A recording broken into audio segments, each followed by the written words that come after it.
मैं और शाकिर दो ही बहन भाई थे।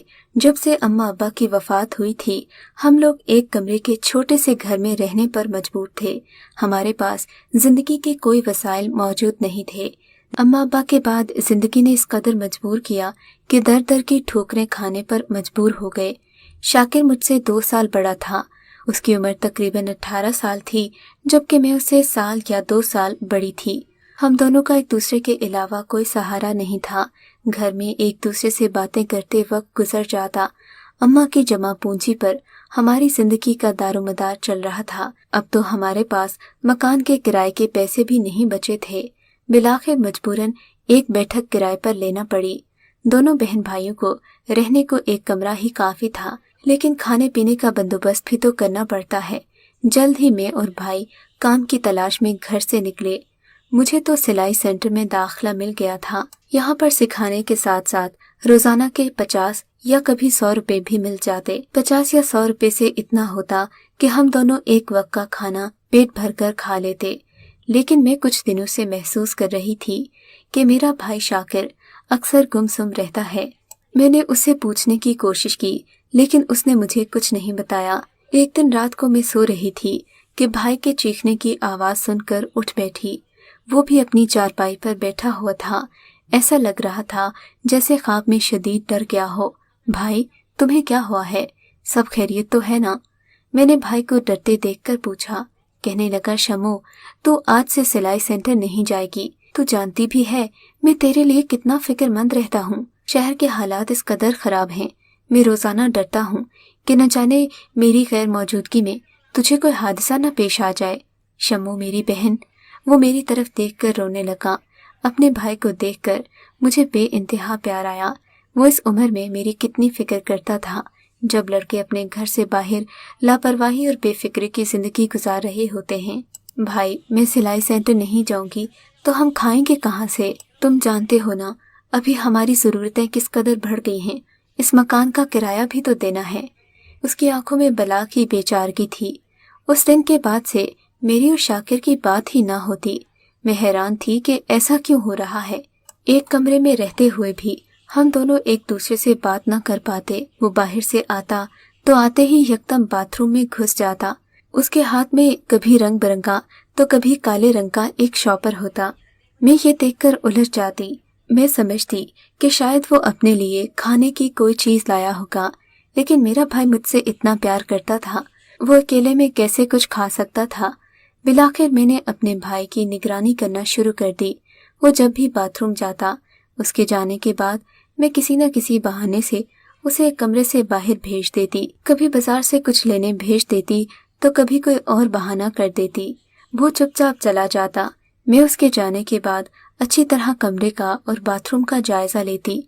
मुझे ना ही डस्टबिन और ना ही कहीं बाथरूम में खाली शॉपर पड़े हुए मिलते। मैं हैरान हो जाती कि आखिर मेरा भाई खाली शॉपर लेकर रोज बाथरूम क्यों जाता है। कहीं मेरा भाई जहनी मरीज तो नहीं बन गया, मैं सोचने लगी। लेकिन या खुदाया, चंद दिनों में ऐसा क्या हुआ कि वो जहनी मरीज बन गया। सोच सोच कर मेरी तान उस वक्त टूटी जब एक दिन मैंने इत्तेफाक से बाथरूम में फ्लैश वाली टैंकी का ढक्कन खोला। सामने का मंजर देखकर मैं शर्म से पानी पानी हो गई। मैंने सोचा भी नहीं था कि मेरे भाई की हकीकत इस कदर तल्ख होगी। अब तो उसने काफी दिनों से शॉपर लाना छोड़ दिए थे, लेकिन आज जो राज मुझे मालूम हुआ था, उसके बाद किसी वजाहत की कोई जरूरत नहीं थी। बहरहाल मैं चुपचाप होकर बैठी रही। मैंने सोच लिया कि इस मामले पर मैं चुप इख्तियार किए रखूंगी, लेकिन मसले का हल जरूर ढूंढूंगी। इत्तेफाक से अगले दिन दरवाजे पर दस्तक हुई। मैंने दरवाजा खोला तो सामने समरीन खड़ी थी। समरीन को देखकर मेरे चेहरे पर खुशी की लहर दौड़ गई। वो मेरी उस वक्त से सहेली थी जब से मैंने सिलाई सेंटर जाना शुरू किया था, लेकिन फिर भाई के पुरजोर इसरार पर मैं सिलाई सेंटर नहीं जाती थी, क्योंकि भाई ने मुझे सख्ती से मना कर रखा था कि घर का खर्चा वो खुद ही चला लेगा, मुझे कहीं जाने की जरूरत नहीं। भाई की फिक्रमंदी देखते हुए मैं भी घर पर रहने लगी, हत्ता कि मैं अपनी दोस्तों के साथ भी बाहर न निकलती। लेकिन समरीन मेरी बहुत अच्छी सहेली थी, उससे गपशप भी काफी थी। उसके बिना रहने का तसव्वुर नहीं था, और आज वो खुद मिलने आई थी। मैं उसे कैसे इनकार कर देती। समरीन ने बताया कि वो मुझे बहुत याद करती है। सिलाई सेंटर की बाकी औरतें भी मुझे बहुत याद करती हैं और चाहती हैं कि मैं वापस सिलाई सेंटर आ जाऊं। समरीन की बात सुनकर मैं मुस्कुराकर ही रह गई, क्योंकि मेरा भाई मुझे बाहर जाने की इजाज़त नहीं देता था। लेकिन फिर समरीन ने एक ऐसी बात कही कि उसे सुनकर मैं घर में बैठे नहीं रह सकती थी। उसने बताया कि हमारे सिलाई सेंटर की सरबराह सबीहा आंटी की बेटी की शादी है। उनकी बेटी से हम सब लड़कियों की अच्छी सलाम दुआ थी। सो मैंने सोच लिया कि सबीहा आंटी की बेटी की शादी में ज़रूर जाऊंगी, क्योंकि इन्होंने हम लड़कियों को बहुत सहारा दिया था। बुरे वक्त में हमारी उम्मीद बंधाई थी। दूसरी तरफ मैं ये भी सोच रही थी कि सबीहा आंटी, जिनसे मैं अपना हर मसला शेयर करती थी, उन्हें ये ज़रूर बताऊंगी कि मेरे भाई के साथ एक अजीबोगरीब मसला दरपेश है, और जो हकीकत मैंने उसकी उस दिन जानी थी, इस बारे में भी जिक्र करना था। दोनों मकासद अपने जहन में रखते हुए मैंने अपने भाई से बाहर जाने की बात की, लेकिन उसने साफ इनकार कर दिया। अभी तक मैंने उसे ये नहीं बताया था कि मैं सबीहा आंटी की बेटी की शादी में जा रही हूँ। मैंने सोचा अगर मैंने ऐसा कहा तो वो यही समझेगा कि सिलाई सेंटर जाने का बहाना है। मैंने कहा, मेरी एक सहेली की शादी है, अगर तुम मुझे इजाज़त नहीं दोगे तो मैं खुद चली जाऊंगी, लेकिन अब तुम्हारी एक नहीं सुनूंगी। मेरा भाई मुझसे छोटा था। मेरे इसरार करने पर उसने मुझे इजाज़त दे दी। 3 दिन बाद मुझे समरीन के साथ जाना था। उस दिन भाई सुबह के 6 बजे ही घर से चला गया था। उसने नाश्ता भी मेरे साथ नहीं किया था। मैंने इसे मामूल की नाराज़ी समझा और समरीन के साथ चली गई। समरीन तकरीबन मुझे शाम के 4 बजे लेने आई थी। मुझे लेकिन शाकिर की फिक्र हो रही थी, क्योंकि वो अभी तक घर नहीं आया था। मैं समरीन के साथ तकरीबन शाम के 5 बजे सिलाई सेंटर के करीब ही वाक़े आंटी सबीहा के घर पहुंची। यहाँ पर अलग ही रौनक लगी हुई थी। उस वक्त बड़े लोग भी शादियां अपने अपने घरों में ही किया करते थे। शादी हॉलों का रिवाज नहीं था। ये सब तो अब शुरू हुआ है। बहरहाल सबीहा आंटी के घर में खूब हल्ला गुल्ला हो रहा था। थोड़ी ही देर के बाद, 1-2 घंटे के हल्ले गुल्ले के बाद, बारात का शोर सुनकर सारी लड़कियां बाहर की तरफ भागीं। लड़के वाले बड़े ठाठ से आए थे। इनके साथ ढोल बजाने वाले अलग थे, नाचने गाने वाले अलग थे, जबकि इनकी औरतों ने शाहाना तर्ज के लिबास पहन रखे थे। हमें तो उनके आगे एहसास कमतरी हो रहा था, खुसूसन सिलाई सेंटर से आने वाली लड़कियों को। लेकिन थोड़ी ही देर में ये लोग लड़की वालों के साथ घुल मिल गए। न जाने क्यों मेरा दिल बहुत बेचैन हो रहा था। तभी अचानक मेरी नज़र ख्वाजा सराओं की उस टोली पर पड़ी, जो नाचते गाते सबकी तवज्जो हासिल कर रहा था। अचानक मेरी नज़र ख्वाजा सराओं में एक शनासा से चेहरे पर पड़ी। मैं उसे देखकर देखती ही रह गई। यकीन आ जाए इसलिए दौड़कर उसके करीब गई। देखा वो नाचने में मसरूफ था। वो कोई और नहीं, मेरा अपना ही भाई शाकिर था। उसे यहाँ नाचते देखकर मेरे तो पाँव तले से ज़मीन सरक गई। सबीहा आंटी का घर था। मैं वहाँ उसे कुछ नहीं कह सकी। शायद उसने मुझे नोटिस नहीं किया था। वो अपनी ही धुन में मगन था। लेकिन मैं उसे देख चुकी थी और पहचान भी चुकी थी। अब समरीन के बजाय मैं उन ख्वाजा सराओं की ताक में लग गई कि ये कब यहाँ से जाएंगे। निकाह के वक्त भी मैं ख्वाजा सराओं की टोली के इर्द गिर्द ही मौजूद रही। मैंने अपने चेहरे को अच्छी तरह नकाब से ढांप लिया ताकि अपने भाई पर नज़र रख सकूं। कहीं मेरी नज़र का धोखा ना हो। खुदा ना करे ये मेरा भाई हो। एक लम्हे को मेरा दिल ये भी कहता, लेकिन वही नक्श, वही चाल ढाल, बालों का वही अंदाज, मैं कैसे भूल सकती थी कि ये मेरा भाई है। मेरा भाई इन सब से काफ़ी कम उम्र लग रहा था, जबकि उस टोली में मौजूद बाकी ख्वाजा सरा उम्र में उससे काफ़ी बड़े थे। मेरे जहन में कई खदशे गर्दिश करने लगे, क्योंकि बड़ी उम्र के लोगों के साथ 17-18 साल के लड़के का रहना खतरे से खाली नहीं था। मेरे दिल में खतरे की घंटी बज रही थी, जो किसी सूरत भी मुझे सुकून का सांस न लेने दे रही थी। थोड़ी देर के बाद निकाह हो गया। बारात वापस जाने ही वाली थी। ख्वाजा सराओं की ये टोली नाच नाच कर बेहाल हो रही थी, क्योंकि निकाह की खुशी में अब हर तरफ मिठाइयाँ बांटी जा रही थीं। बहरहाल शादी का ये मरहला आखिरकार इख्तिताम को पहुंचा। सारे बाराती गाड़ी में बैठ गए और ख्वाजा सराओं ने अपने घर की राह ली। ये ख्वाजा सरा तो ऐसे ही लावारिस होते हैं। इन्हें लोग अपने साथ तो ले आते हैं, लेकिन ले जाने की जिम्मेदारी इनकी नहीं होती। मैंने देखा सबकी आंखें बुझी बुझी सी थीं, क्योंकि इन्हें यहाँ से कोई खास पैसे नहीं मिले थे। शादी की भगदड़ में समरीन को मेरा ख्याल नहीं रहा। जब ख्वाजा सराओं की ये डोली बारात वाले घर से निकली तो मैं भी चुपके से नकाब ओढ़े उनके पीछे पीछे चल दी।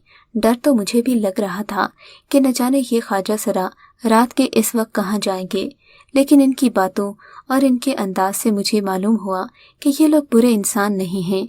आपस में छोटी छोटी मासूम बातें करते अपने ठिकाने की तरफ जा रहे थे। थोड़ी देर के बाद ये लोग अपने घर तक पहुंच गए। मैं वहीं दीवार की ओट में छुपकर खड़ी हो गई। मेरा भाई भी उन्हीं के साथ अंदर चला गया। शायद वो अपने हिस्से के पैसे लेकर आना चाहता था। दीवार की ओट में खड़ी मैं काफी देर रोती रही। आधे घंटे के बाद मेरा भाई अपना हुलिया दुरुस्त करता कमरे से बाहर निकला और खुद को एक कोट में ढांप लिया। मैं जान गई थी कि वो शाकिर ही है। उसने मुझे नहीं देखा था। मैं दीवार की ओट में रही। उसने आगे गली में कदम बढ़ाए तो मैं दबे कदमों उसके पीछे हो ली। वो तेज तेज कदम बढ़ाता आगे जा रहा था। थोड़ा दूर जाकर उसने एक रेहड़ी से फल खरीदे और उसका रुख घर की तरफ था। ये जानकर मुझे इत्मीनान हुआ कि मैं अपनी आंखों पर भरोसा करके यहाँ ठीक ही पहुंची थी और बर वक्त पहुंची थी। शाकिर आगे आगे और मैं उसके पीछे पीछे चलती रही। थोड़ी देर में हमारा घर आ गया। उसने घर के दरवाजे को बंद देखा तो मुकर्ररा जगह से चाबी निकाली। वो जानता था कि आज मैं अपनी सहेली की शादी में गई हूँ। दरवाजा खोलकर वो अंदर दाखिल हुआ तो मैं भी उसके साथ ही अंदर आ गई। उसने मेरी तरफ हैरत से देखा तो मैंने उसके मुंह पर जोर का थप्पड़ जड़ दिया। वो हक्का बक्का होकर मेरी तरफ देखने लगा। उसके होंठों पर वो लाली अभी भी लगी हुई थी जो उसने शादी वाले घर लगाई थी, मगर हुलिया जरा बदल चुका था। अक्सर ही वो बाहर से आकर मुंह पर हाथ रखे बाथरूम की तरफ चला जाता था। आज मुझे इस सब की वजह समझ में आ गई थी। मैं शाकिर पर चिल्लाने लगी, शाकिर, आखिर तुम्हें क्या मजबूरी थी कि तुमने अपने मरहूम माँ बाप की रूह को तकलीफ देने के लिए ये काम कर डाला? मेरी आंखों से मुसलसल आंसू बह रहे थे। क्या मतलब है बाजी? मैंने क्या किया?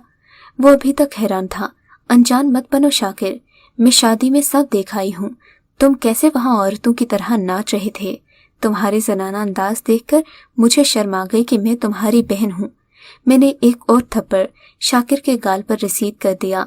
अब तो वो बेचारा लाल मुंह लिए मेरी तरफ देखकर रोने लगा। एक मैं ही तो उसका सहारा थी। आज मैं ही उस पर बरस पड़ी तो उसके दिल पर क्या बीती होगी, मैंने सोचा भी नहीं था। वो मेरे पाँव में बैठकर रोने लगा। बाजी, तुम नहीं जानती मैंने कितनी बड़ी कुर्बानी दी है। अपनी इज्जत नफ्स को रोल देना आसान नहीं होता। शाकिर रो रहा था। उसके रोने पर मुझे भी रोना आ गया। मेरे भाई, तुम इस सब में कब पड़ गए? जब तुम्हारी बहन ये सब करने को थी तो तुम्हें क्या जरूरत पड़ी थी? मेरा गुस्सा अब नरमी में बदल चुका था। वो हिचकियां लेते हुए बोला, बाजी समझने की कोशिश करो, मैं तुम्हारा भाई हूँ, कमाना मेरा फर्ज है और मैं ही कमाऊंगा।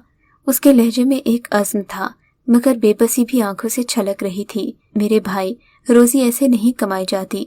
रोजी कमाने के हजारों तरीके हैं। मैंने उसे समझाया तो वो हिचकियां लेकर रोने लगा। याद है उस दिन जब तुम सिलाई सेंटर जा रही थी, मैं भी चुपके से तुम्हारे पीछे पीछे आया था। ये सुबह का वक्त था। मैं देखना चाहता था कि तुम जब जाती हो, कि तुम रास्ते में जाते हुए कितनी महफूज होती हो। जानती हो, इस घर से थोड़ा आगे एक बड़ा घर है जिसका दरवाजा हमेशा खुला रहता है। उस दिन जब तुम उस दरवाजे के सामने से गुजरी थी तो एक बदकुमाश आदमी तुम्हारे पीछे पीछे आया था। उस आदमी को तुम्हारे पीछे देखकर मुझे बहुत गुस्सा आया, लेकिन मैंने उसे कुछ नहीं कहा कि शायद अपने किसी काम से जा रहा होगा, मगर उसकी नजरें ऐसी थीं कि मैं बर वक्त ही समझ गया था कि उसके इरादे क्या हैं। थोड़ी ही दूर जाकर उसने तुम्हारे पीछे लपकने की कोशिश की तो मैंने उसे वहीं पर जा लिया। उस दिन के बाद से मेरी गैरत ने गवारा नहीं किया कि मैं तुम्हें घर से बाहर जाने दूं। अकेली लड़की के लिए ये जमाना बड़ा ही खराब है बाजी। उस दिन मुझे अब्बू की याद आ गई। रास्ते में आंसू पूंछता आ रहा था कि मुझे गली के नुक्कड़ पर अबरार मिल गया। अबरार को तो जानती हो ना, वो भी तो इन्हीं लोगों के साथ रहता है। अच्छा भला मर्द है, बीवी बच्चों वाला है, कमाता है और उन्हें भी खिलाता है। वही मुझे अपने डेरे तक ले गया। वहां जाकर उसने मुझे बताया कि हम सभी लोग तकरीबन मर्द हैं, लेकिन अपनी अपनी मजबूरियों के तहत ये सब काम करने पर मजबूर हैं।